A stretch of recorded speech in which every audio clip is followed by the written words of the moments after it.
दोस्तों नमस्कार। तो सबसे पहले इसको देख लेते हैं ब्रॉडकॉम। ब्रॉडकॉम जो है ये क्वार्टर 3 का रिजल्ट के बाद बहुत बढ़िया रिजल्ट दिया। मतलब हर दृष्टि से ब्रॉडकॉम ने बहुत बढ़िया रिजल्ट दिया। तो आप बोलिएगा अच्छा बढ़िया रिजल्ट दिया, उसके बाद भी कारोबार बंद होने के बाद शेयर में 13% की भारी गिरावट आ गया। अब ये क्या बवाल हो गया भाई, बढ़िया रिजल्ट दिया अब बिकवाली आ गया। तो ये अमेरिका है, तो क्या हुआ है समझिए। तो यहाँ बड़ी बिकवाली आ गई है। तो तीसरी तिमाही का बहुत अच्छा मतलब इन्होंने बना के दिया था, लेकिन दिक्कत कहाँ हो गया, तो कोई ना कोई पनौती लग ही जाता है। तो इसने बोला कि जो अपना क्वार्टर 2 का बढ़िया दिया, क्वार्टर 3 के लिए एआई चिप का रेवेन्यू गाइडेंस उन्होंने 16 बिलियन, ठीक है, जो कि सालाना 200% का ग्रोथ, ऑलरेडी उसने बहुत तगड़ा ग्रोथ किया है। तो उसने 200% का ग्रोथ तय किया, लेकिन जो बड़े एनालिसिस्ट और वॉल स्ट्रीट का अनुमान इससे थोड़ा ज़्यादा था। मतलब अच्छा अनुमानों में ज़्यादा था, तो मतलब इसलिए गिरावट हो गया। मतलब उसने 16 बोला और जो वॉल स्ट्रीट और जो बड़े एनालिसिस्ट है उनका था 17.2 बिलियन। बस मतलब 1.2 बिलियन का डिफरेंस अंतर की वजह से एक बार खटाक से प्रॉफिट बुकिंग आपको देखने को मिल रहा है। समझ रहे? तो पहला कारण गिरने का ये। दूसरा कारण गिरने का क्या रहा, तो पिछले एक साल में ब्रॉडकॉम का शेयर लगभग 93% बढ़ गया है। ठीक है, और यह बहुत प्रीमियम वैल्यूएशन, मतलब 42 इंटू, मतलब 42x फॉरवर्ड अर्निंग पे काम कर रहा है। मतलब 42x फॉरवर्ड अर्निंग पे काम कर रहा है। मतलब जो कि बाजार जो है ना, ब्लॉकबस्टर नहीं बोलते हैं, ब्लॉकबस्टर फिल्म था। तो मतलब तूफानी तेजी से ऊपर के नतीजों की उम्मीद थी। मतलब बाजार अच्छा नहीं, बहुत अच्छा रिजल्ट था, लेकिन बाजार को ब्लॉकबस्टर रिजल्ट, मतलब एकदम तोड़ फोड़ रिजल्ट चाहिए था, लेकिन नहीं आया। तो फिर थोड़ा सा गाइडेंस में थोड़ी सी कमी दिखी, तो मार्केट ने इसमें, जो बड़े इन्वेस्टर होते हैं खटाक से पहला ही सेल मार देते हैं। तो ये सबसे बड़ा कारण रहा आपको ब्रॉडकॉम का। हम बोले चलो यो एक आउटलुक देख लेते हैं। ब्रॉडकॉम का forecast strong third quarter growth, लेकिन उसके बावजूद भी क्या हुआ, तो वो समझ ही गए होंगे कि जो होशियार आदमी लोग हैं उन्होंने अर्निंग में 1.2 बिलियन का डिफरेंस हो गया। मतलब अच्छा किया, लेकिन और अच्छा करना चाहिए था, ऐसा मानना था जो एनालिसिस करता है। चलिए, एक तो ब्रॉडकॉम का। तो अब आप बोलोगे सर ये काहे दिखाएं, नहीं ये इसलिए दिखाए ना कि अभी आप बोलिएगा कि अमेरिका मार्केट कल क्यों गिरा, दाउ 620 पॉइंट गिरा, नेस्डेक थोड़ा सा गिरा। तो ऐसे भी इसके गिरने से हमें तो कोई फर्क नहीं पड़ता, क्योंकि हम तो ऑलरेडी गिरे हुए हैं ना। हम तो उस मतलब बच्चे की तरह हैं कि हम तो नीचे बैठे हुए हैं, नीचे से भी और नीचे, है ना। मतलब सीढ़ी चढ़ना छोड़ो साहब, हम तो सीढ़ी के नीचे लेट गए, उससे नीचे और जगह नहीं है, नहीं तो हम वहां तक चले जाते। बाकी जो ऊपर जा रहे हैं हम उसको देख रहे हैं। कभी हम ऊपर जाते थे तो दुनिया हमको देखती थी, आज ये कंपनियां ऊपर जा रही तो हम देख रहे हैं। मतलब हम लोग टारगेट बन गए, सीधी बात है। और इसका सबसे बड़ा कारण है ट्रेड डील। अमेरिका चाहता है कि मेरे शर्तों पे ट्रेड डील हो, हमको मक्का, दूध, ये सब चीज़, गेहूँ, चावल सब हमको भारत में डैम करने का परमिशन दे दे मोदी सरकार। अब मोदी सरकार बोलता है कि हम तुमको परमिशन दे देंगे तो जनता हमको छोड़ेगी। 40% आज भी आदमी मतलब खेतिहर काम करके अपना जीवन चलाता है भारत में। वो तो भाई कैसे करेगी जब तुम्हारा ही सब डैम हो जाएगा, उसको तो लागत भी नहीं मिलेगा बेचारों को। तो इसके लिए सारी जो मतलब पार्टी है, किसान आंदोलन, अभी हाल में ही मोदी साहब को यादें होगा किसान आंदोलन, और साथ में मतलब इस तरह का जो है प्रपंच है, तो ये मतलब सरकार को एक आईना के तौर पे दिखाने का पुनः रिपीट ना हो, इसलिए सरकार पहले ही मना करी। और सभी पहले से ही हम लोग कहा कि नहीं भाई, खाने पीने में, दूध में हम लोग खुद इंडिपेंडेंट है, आपकी आवश्यकता नहीं है।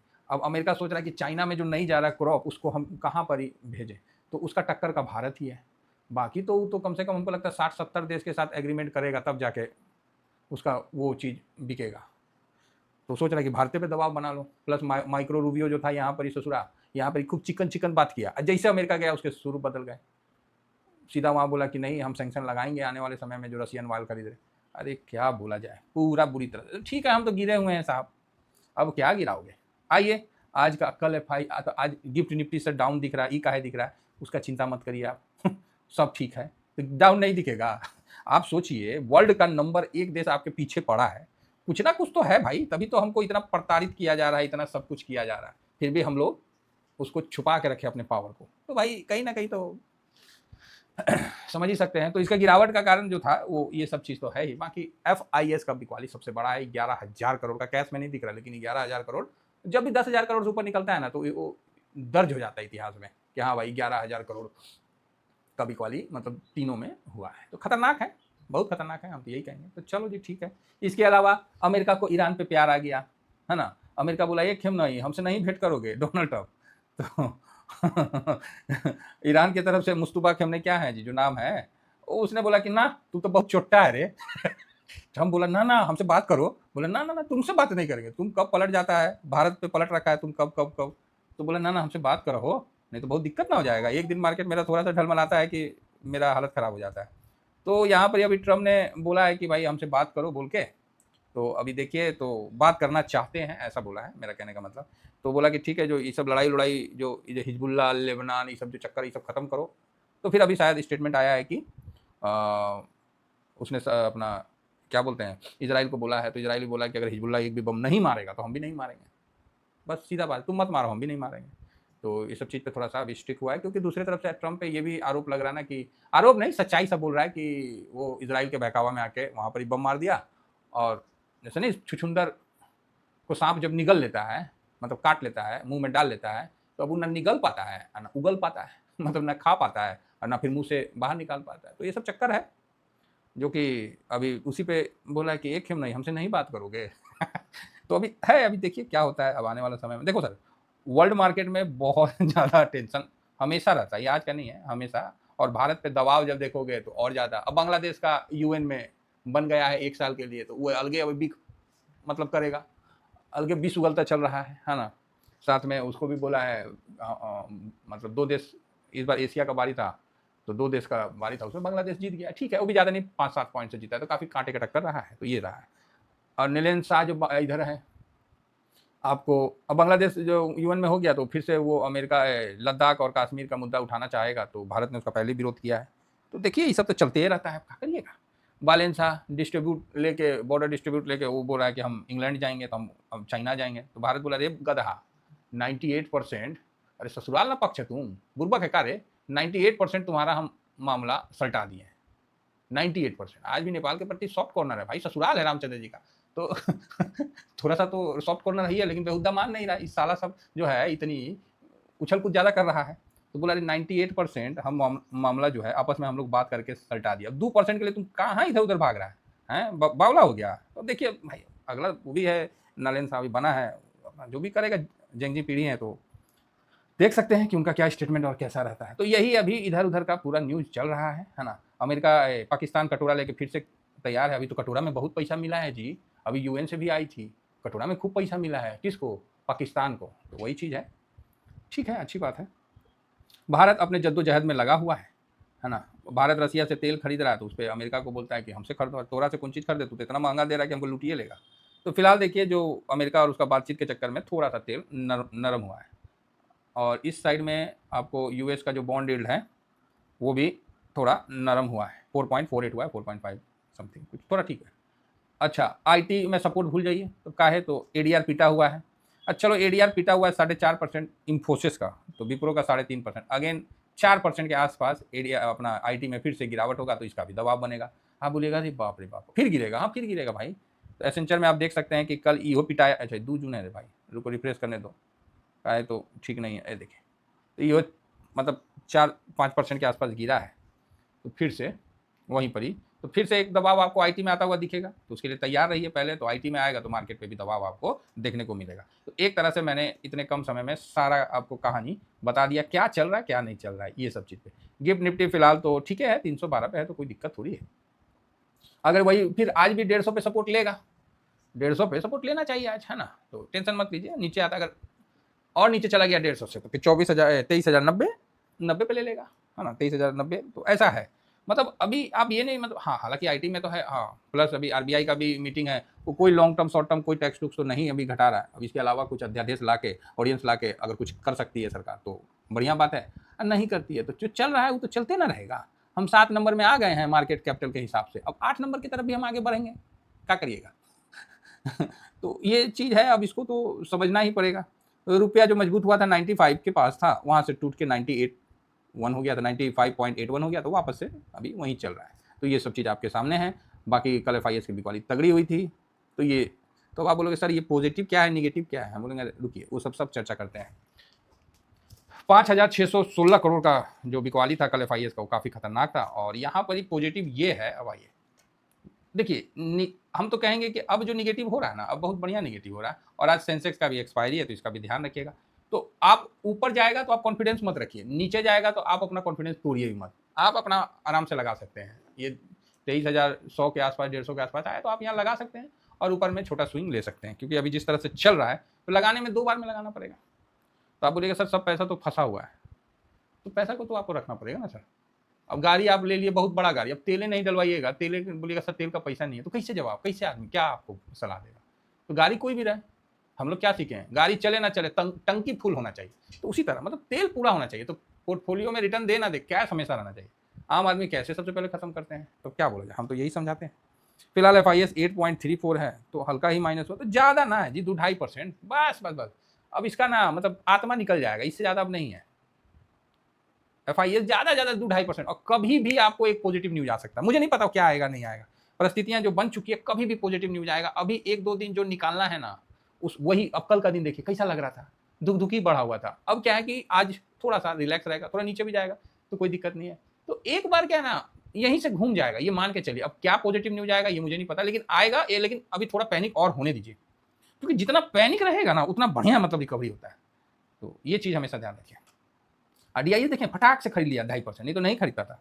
अब पब्लिक तो 77.25 पे है, और ज़्यादा इसके पास भी अब नहीं रहा कि अब कितना जगह 80 तक खरीदेगा, बस बस बस बस 3% इधर 2% गिरेगा, FIS 2%। तो ज़्यादा इन लोगों के पास अब टाइम नहीं है, अब जितना दिन ले, लेकिन आपको पॉजिटिव न्यूज किसी ना किसी एंगल से आता हुआ दिखेगा। देखिए ना, प्रो भी खरीदा है, तो आपको किसी ना किसी एंगल से पॉजिटिव न्यूज आने वाला है। तो ये स्थिति है। अब वो आज आ जाए, कल आ जाए, हफ्ता दिन लगा दे, महीना, बहुत ज़्यादा आप यहाँ से गिरावट नहीं उम्मीद कर सकते हैं। हाँ ठीक है, 500 पॉइंट, बस बस अब तो 500 ही बोलना ठीक है, मतलब 23,800, 23,000 नहीं 22,800, यही सब, ज़्यादा नहीं है। और होगा इंट्राडे मूव होगा, जो भी गिरावट होगा वो इंट्राडे मूव के दौरान रिकवर भी हो जाएगा, ये मान के चलिएगा।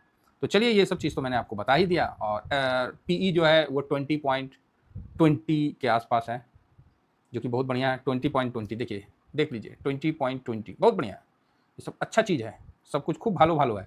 ऑप्शन चेन में एक तरफ लॉन्ग बिल्ड हो गया, एक तरफ शॉर्ट बिल्ड हो गया, प्रीमियम खाएगा, थोड़ा नीचे धकेलेगा, प्रीमियम खाएगा, बस हो गया, और क्या करेगा, कहीं भी ऐसा कुछ नहीं है। FIS बिक वाली है, इसको क्या करिएगा। DIS खरीदारी है, मजबूरी है इसका भी बेचारे का। प्रो आज ये भी, आज इसका है थोड़ा सा सोचने वाला, तो मैं इसको न्यूट्रल रखता हूँ, ये पलट सकता है। इंडिया विक्स ऑलरेडी निगेटिव है, PCR न्यूट्रल पकड़ के चलिए अभी, है ना। ऑप्शन चैन ये भी निगेटिव का मूड माहौल बना रखा है ना, पॉजिटिव का तो मूड नहीं। हाँ, पुट साइड में लॉन्ग बिल्ड हुआ है, पुट साइड में लॉन्ग बिल्ड होने का मतलब कि नीचे की तरफ खींचेगा, और कॉल साइड में शॉर्ट बिल्ड हो गया, तो निगेटिव का ही है। गोल्ड, हाँ अब क्या है ना, गोल्ड में, अच्छा गोल्ड में RBI पे सब बोल रहा था, ब्लूमबर्ग के हवाले से आया था, ये सब कुछ बोल देता है कि RBI गोल्ड बेच दिया है ना, 12 बिलियन का। RBI कल बोला हम कोई गोल्ड नहीं बेचे हैं, कौन है बुर्बक, तो डिनाई किया, बुरी तरह से इसको खारिज किया कि नहीं ऐसा कुछ भी नहीं हुआ। ठीक है चाचा, आएगा ना अभी गोल्ड रिजर्व, देख लेंगे, क्या दिक्कत है। तो ये भी चीज़ है कि RBI की तरफ से गोल्ड रिजर्व आएगा तो आप उसको भी चेक कर सकते हैं। तो ये एक बात है। तो भाई अब ना इधर उधर से जो है ना छिटाखसी होना शुरू हो गया, तो अब कहीं ना कहीं गोल्ड के लिए भी थोड़ा सा, गोल्ड मजबूती तो क्या बोलें, अब हम गोल्ड पे बहुत निगेटिव नहीं है, ऐसा मेरा अनुमान है। थोड़ा सा गिर जाए 10%, 5% तो उसके लिए कोई बात नहीं है, लेकिन बहुत ज़्यादा निगेटिव नहीं है, क्योंकि गोल्ड को मार्केट ने पहले शांत कर दिया। जो बड़े बड़े फंड जो है ना, वो गोल्ड को इस बार पहले शांत कर दिए, गोल्ड सिल्वर को। नहीं तो हर बार क्या होता है कि गोल्ड सपोर्ट दे देता था, इस बार ससुरा उसको 6 महीना पहले, मतलब 2 महीना पहले ही टॉप बनवा के गिरा दिए कि जा, अब तुम्हारे पास दमे नहीं रहेगा तो कौन चीज़ तुम करोगे, हैं। मान लीजिए कोई बॉक्सर को बॉक्सिंग रिंग में उतारना है, अब पहले ही उसको आप जीत का पूरा एकदम दे दीजिए क्रेडिट, पूरा वर्ल्ड कप उसको, मान लीजिए इंडिया टीम को क्रिकेट खेलना है, उसको पहले वर्ल्ड कप दे दीजिए, उसका फोटो वोटो सब खिंचवा दीजिए, हैं। उसके बाद बोलिएगा क्या वर्ल्ड कप खेलोगे, वो भी बोलेगा छोड़ो ना सर, जो मिलना तो मिलिएगी, आप क्या खेलना है। तो ये चीज़ है, तो मतलब पहले ही रिटर्न बन गया गोल्ड सिल्वर में, इसीलिए वो लोग थोड़ा शांत हो गया। तो इसका विशेष ध्यान रखिए। फिलहाल गोल्ड जो है ना निगेटिव नहीं है, अब गोल्ड न्यूट्रल और हल्का पॉजिटिव, हो सकता है कि आज थोड़ा निगेटिव दिखे, वो अलग बात है। क्रूड ऊपर, ये तो निगेटिव है 97 से थोड़ा तो मजबूत हो रहा है। US मार्केट भी निगेटिव है, रुपया तो भाई डॉलर इंडेक्स पॉजिटिव है और PE पॉजिटिव है। तो भारत का मार्केट अब सस्ता है, इसका PE इसको बता रहा है। तो PE को बेस पे भी आप इन्वेस्ट किया जा सकता है, और अगर 20 से नीचे आ गया तब तो क्या ही बोलें आपको। फिलहाल देखिए 3 पॉजिटिव, 1 2 3 4 5 6 निगेटिव, भाई साहब 1 2 3 न्यूट्रल। तो यही है आपके सामने आज का जो खेला होगा। अगर गैप डाउन होता है तो वहीं पर ही रिकवर नहीं होगा और नीचे जाने का दमखम रखता है, आज का ये मतलब है, समझ गए। तो आज आपको RBI का भी आने वाला है, तो देखिए पॉजिटिव साइड में तो कम है, निगेटिव ही ज़्यादा है। डरना नहीं है, आराम से बैठना है, नहीं समझ में आएगा शांति से बैठना है, और जिसको लगेगा कि हाँ भाई अब एसआईपी करना है तो एसआईपी कर सकते हैं, ये सब जगह परफेक्ट है। क्योंकि देखिए कोई नहीं आपको बोलेगा कि आप यहाँ पैसा डालिए, है तो सेबी का गाइडलाइन है ना, तो आप यहाँ अपना दिमाग लगाइए कि अब पैनिक कैसा है, लोग डरे हुए हैं कि नहीं डरे हुए हैं, सब क्या बोल रहा है, और नहीं तो आप थक गए कि नहीं थक गए। आप खुद देखिए कि पैसा लगाने में आपको डर लग रहा है, अगर पैसा लगाने में डर लग रहा है कि नहीं यार गिर जाएगा अभी पूरा, तो समझिए कि परफेक्ट लेवल है लगाने का, ये ध्यान रखिएगा। और परिस्थितियाँ सुधरने में टाइम नहीं लगता, झटके में सुधर जाता है। फिलहाल इतना ही कहकर अपनी वाणी को विराम दूंगा। Thank you very much. जय हिंद, जय भारत।